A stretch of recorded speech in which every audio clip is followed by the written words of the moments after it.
Hello, this is Wayne Pengel, your grain department manager here at First Cooperative Association. I welcome you to our 2021 FCA Grain Outlook meeting. Out of a preponderance of caution, this year's Outlook is being held in a recorded Zoom meeting format, and as we hopefully approach the end of the COVID-19 pandemic. We have all had to deal with the coronavirus pandemic in some manner. At this time, I will simply say that I hope your personal experiences with it have not been overly difficult, and I wish you and yours the best of health in every aspect going forward. It's easy to say that the past year has been full of challenges, frustrations, and most of all, surprises. Following the abject collapse of the grain markets at the onset of the COVID pandemic last spring, who would have guessed that we would have seen corn and soybean futures rally to their highest level since 2013? In less than 12 months, and that basis values would rally in tandem right through the gut slot of the 2020 harvest period and beyond. China, South America, derecho, USDA report surprises, all of these things have helped to provide for a wild ride in the markets since our Outlook meeting last March. With us again today to help make sense of it all is Matt Campbell, FCA's commodity hedge broker and market advisor from StoneX, formerly known as FC Stone. If you have been to any of our previous Outlook meetings, you're familiar with Matt and the knowledge and insight that he brings to our market discussions. Matt has broken this year's material into 4 segments, allowing us to record 4 short video segments rather than one lengthy video. It is our hope that the shorter video segments will make them easier to view and more meaningful to you, our valued customer. Matt, I will now turn things over to you.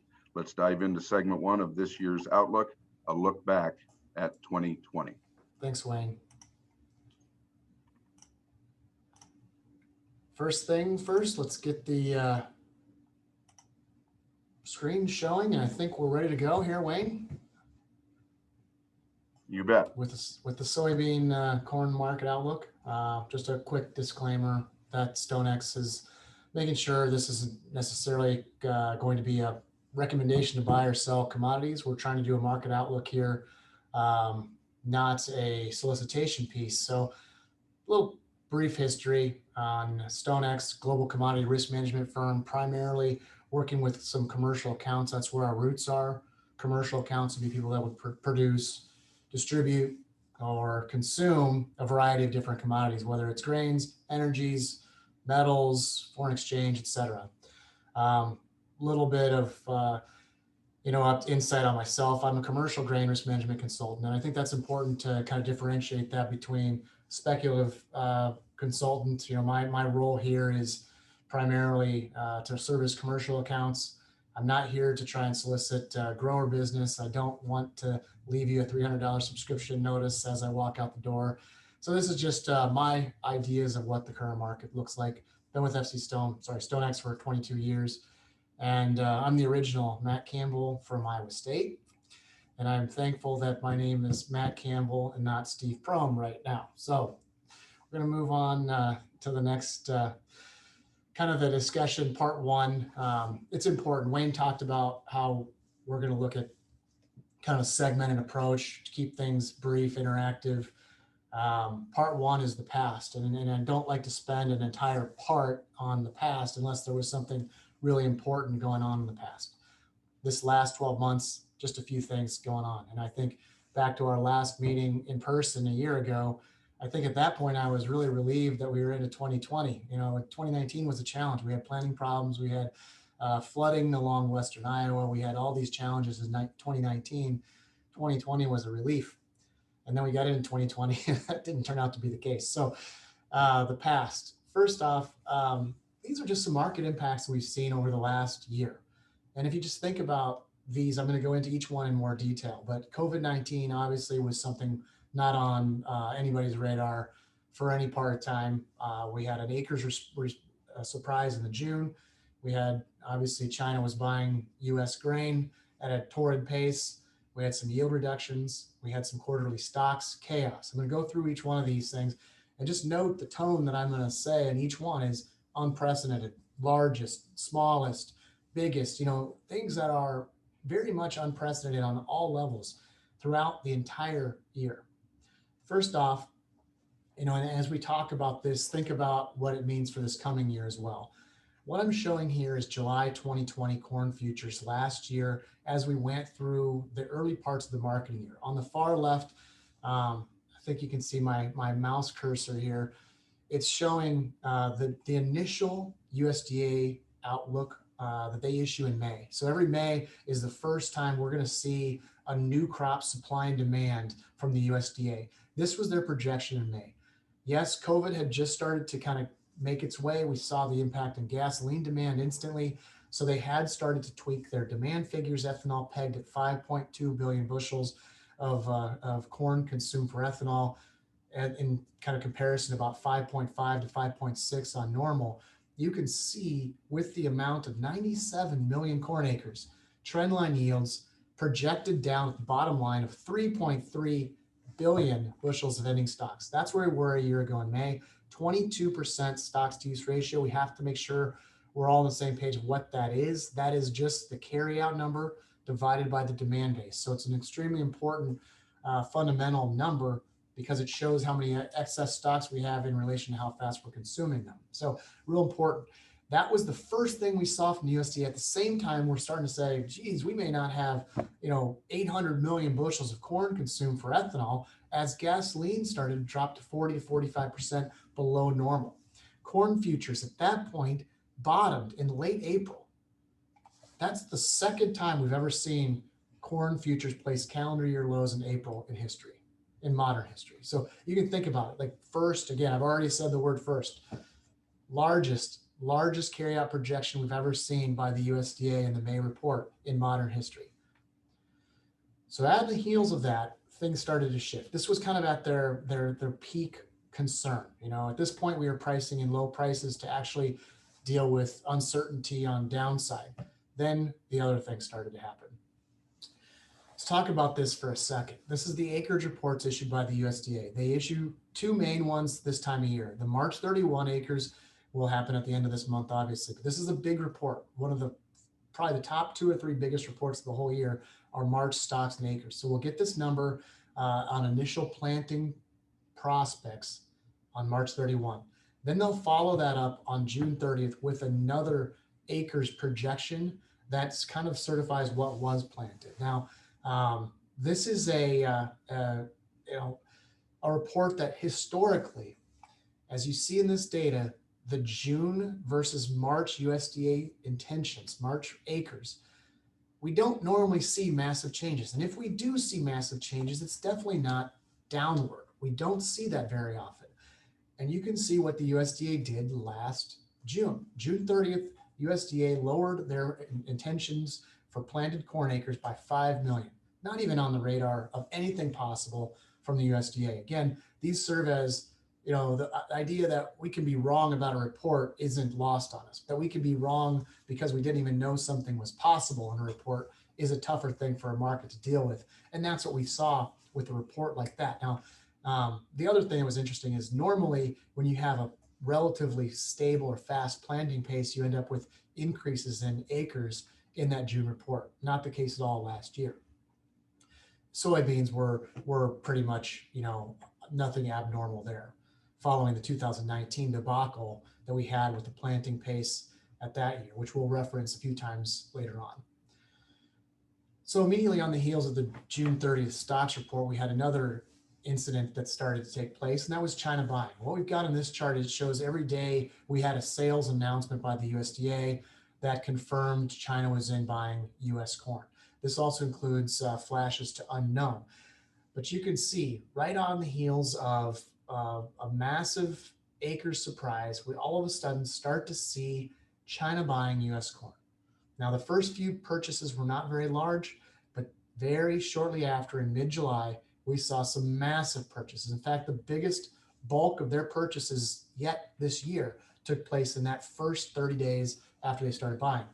Now, what's interesting about this, and this is something that looking back on it, the writing was on the wall. We've known Chinese stocks have been, struggling for some time. We've got they've run deficit on their production versus demand for a few years now. We knew that was a possibility. We also knew the US had plenty of excess. We knew our prices were extremely low. It was right there. We were going to see China come in and kind of refill some of their reserves with US stocks.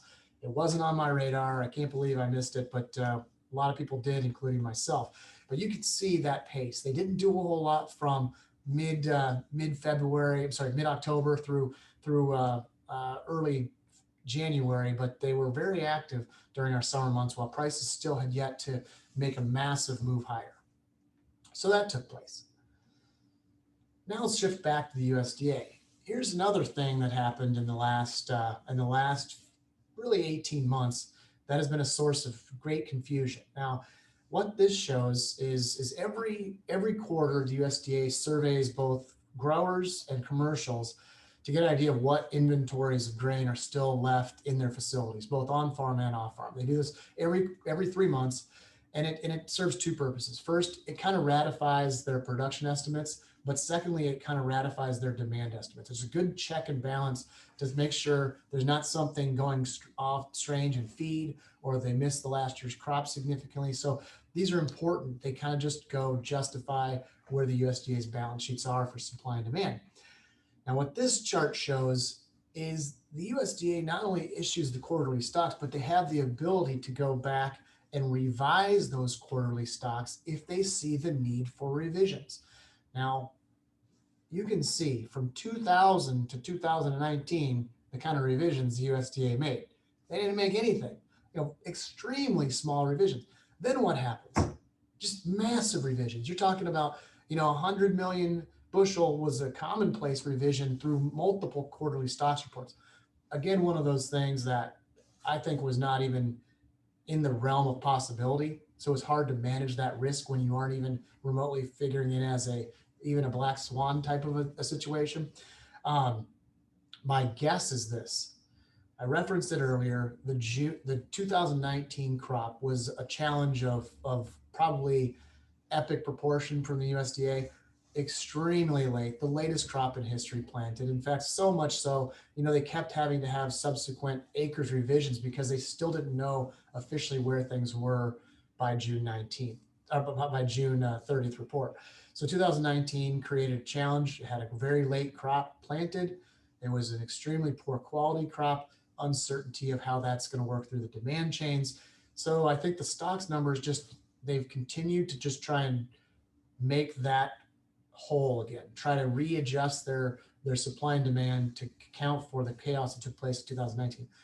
By that, I hope we're done with it. I hope that we're getting back into a normal stretch from the USDA, because this was a challenge for anybody in risk management, anybody in production agriculture, to kind of work through these kind of changes from the USDA that we were not prepared for.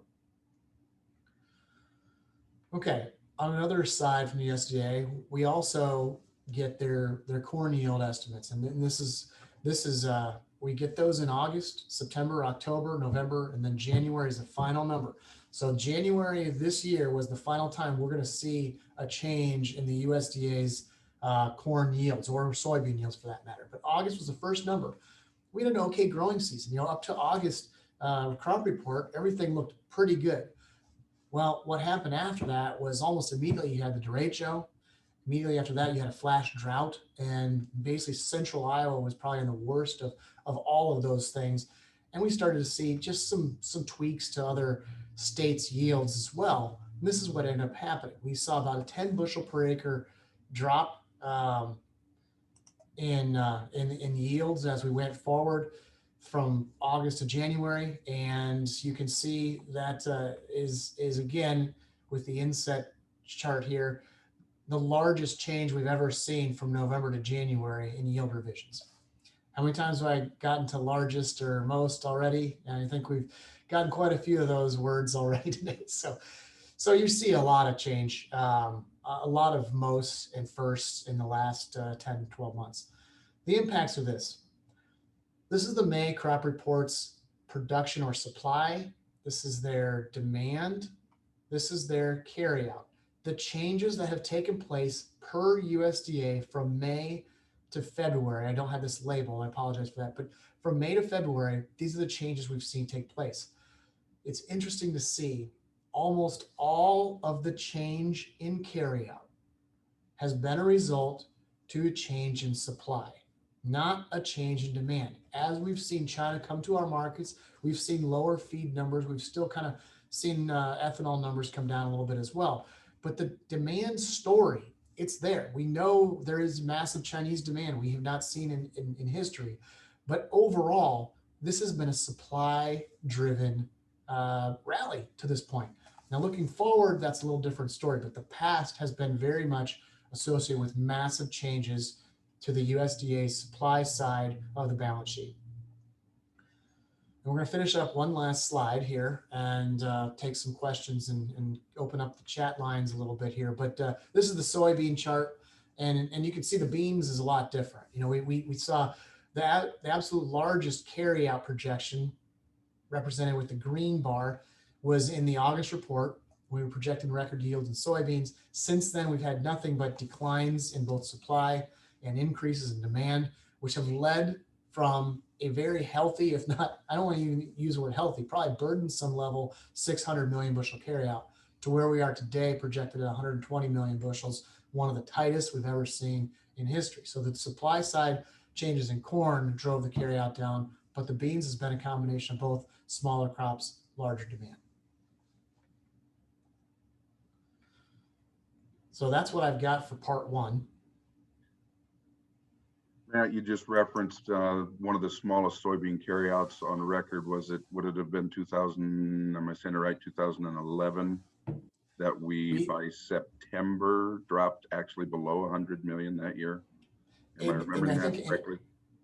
I think 11 was a year where we had something like that. The year that stands in my mind, which would be, I'll call it similar to this year because they had adequate supplies at one point. The 11 crop was a dud from the get-go, but the 13 crop was one where we thought was okay.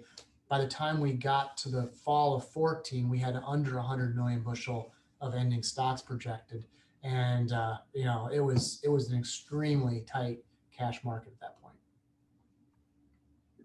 Right. Does anybody else have any questions they'd like to jump in with real quick here? Yeah, I got a question, Matt. Looking, kind of pre-COVID, the common topic was the trade deal with China, and I kind of got to the phase one agreement was signed. I think just kind of prior to the COVID deal coming online here in the U.S.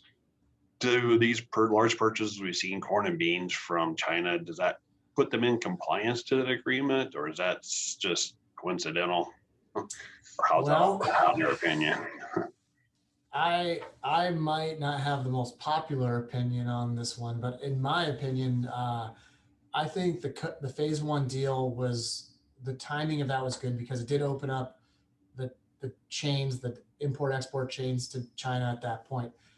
I don't believe China bought U.S. corn or soybeans to fulfill a phase one agreement, however. That's my opinion. I believe they bought it because they needed it. And I think that as we look back, that's going to be how China operates going forward, is they're going to buy from who they want, when they need it, at whoever's got the cheapest price. The corn story, I think, they didn't, even with the amount of purchases they made last year, they still didn't get to what their phase one targets were. But they got closer than I would have thought, I'll tell you that. But I personally believe those purchases were because they needed it. And the U.S. was the cheapest supply of corn at the time. And it just we had a massive spread between Chinese values and U.S. values. And it was just the perfect timing for them to come in and really take advantage of that situation. So I view it more from a pricing perspective than a phase one perspective. So do you see, as a follow-up to that question, do you see them, is China stockpiling these supplies, or are they actually using these as needed? I'm going to guess a little bit of both. What's been interesting to watch that domestic Chinese market, it has been, even Chinese officials have kind of said some of the reason we've seen a run up in Chinese corn prices has been speculation, hoarding, people worried about, food chain distribution, just supply chains and things like that from COVID.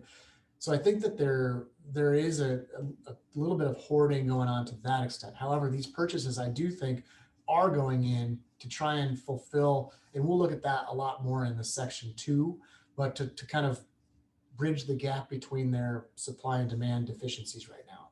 they have been seeing massive stock declines over the last 4 years. And I think they're just probably getting close to saying enough's enough. We probably just need to kind of get a little bit of some fresh supplies in here before something bad could happen. So I think a little bit of both is the answer to that question.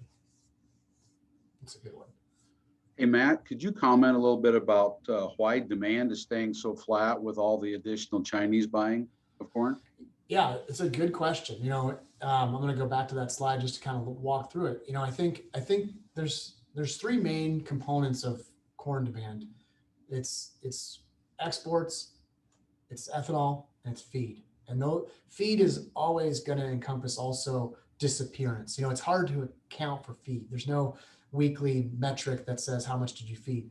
There are metrics to track ethanol. There are metrics to track exports. So what I would say, Doug, is that we have seen the export component rise significantly. The ethanol numbers have come down a little bit, but the feed numbers have come down a lot. And why is that? The USDA historically has shown an incredibly strong correlation between cash corn prices and feed usage. Whether it's real or imagined, they will lower their feed numbers if prices rise. That's a very strong correlation. So I think that's really what's at play here. Now, in a little bit, in a few sections, we're going to talk a little bit about that feed demand because signs we've seen domestically are that process is taking place. We're seeing meal markets are weaker. People talking about feed demand is weaker, even in our backyards in Iowa. And I think there's merit to why the USDA would actually lower their feed demand, because it does happen that way. And it's even happening in China. We're seeing stories about Chinese feed makers are saying corn's too high. We're going to use wheat in its place right now. So that's the combination of the rising exports, the lowering feed, and ethanol is what's going on there. Thanks. You're welcome. All right, well, that wraps up segment one. We will move on to segment two, which is going to be some global market outlook, little discussion on China, South America, some global market issues. So we'll wrap this one up, and please join us in segment two.